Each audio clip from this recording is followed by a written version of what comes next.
मोदी सरकार के कैबिनेट विस्तार के बाद महाराष्ट्र बीजेपी में फिर से नाराजगी दिखने लगी है। बीजेपी की राष्ट्रीय सचिव और महाराष्ट्र सरकार में मंत्री रह चुकी पंकजा मुंडे खफा हैं। केंद्रीय विस्तार में उनकी छोटी बहन और लोकसभा सांसद प्रीतम मुंडे को जगह नहीं मिली, लेकिन पंकजा महज इस बात से नाराज नहीं है। पिछले कुछ वक्त से महाराष्ट्र बीजेपी में कुछ तो हो रहा है। यदि उन्हें जोड़ा जाए तो पंकजा की नाराजगी साफ हो जाती है। साफ है, यह नाराजगी केंद्रीय नेतृत्व से ना होकर प्रदेश लीडरशिप से है। पंकजा मुंडे के पिता गोपीनाथ मुंडे ने महाराष्ट्र में बीजेपी को स्थापित करने में बड़ी भूमिका निभाई। बीजेपी के एक नेता ने कहा कि गोपीनाथ मुंडे की मेहनत का ही नतीजा था कि बीजेपी आज महाराष्ट्र में एक बड़ी पार्टी है। उससे पहले बीजेपी शिवसेना के साथ छोटे पार्टनर की भूमिका में ही थी और इस पार्टनरशिप में शिवसेना की ही मर्जी चलती है।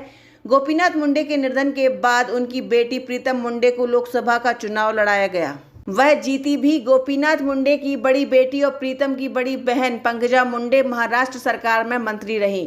गोपीनाथ मुंडे महाराष्ट्र में बड़े ओबीसी नेताओं में थे। मुंडे परिवार वंजारी समुदाय से आता है।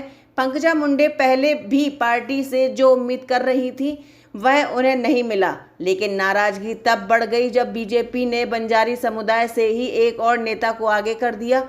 बीजेपी ने भागवत कराड को आगे करने से यह संकेत गया है कि बीजेपी नई लीडरशिप पैदा करना चाहती है। यही पंकजा के खफा होने की वजह भी है। पंकजा को उम्मीद थी कि बीजेपी उन्हें या तो राज्यसभा भेजेगी या फिर विधानसभा में लाकर विपक्ष का नेता बनाएगी, लेकिन ऐसा कुछ भी नहीं हुआ। उल्टा भागवत कराड को बीजेपी ने पहले राज्यसभा में भेजा और फिर मोदी सरकार में मंत्री भी बना दिया गया। संदेश साफ है कि बीजेपी राज्य में पंकजा के भरोसे नहीं रहना चाहती। पंकजा ने भी पार्टी को इशारा दे दिया है कि वो नाराज हैं, लेकिन फिलहाल वो ऐसा कोई कदम नहीं उठा रही हैं जिससे ये नाराजगी खुलकर सामने आए।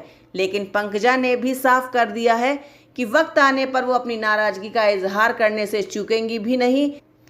यानी ये साफ है कि जरूरत पड़ी तो पंकजा बीजेपी को भी छोड़ सकती हैं। नमस्कार, आपको ये वीडियो कैसा लगा हमें कमेंट बॉक्स पर बताइए।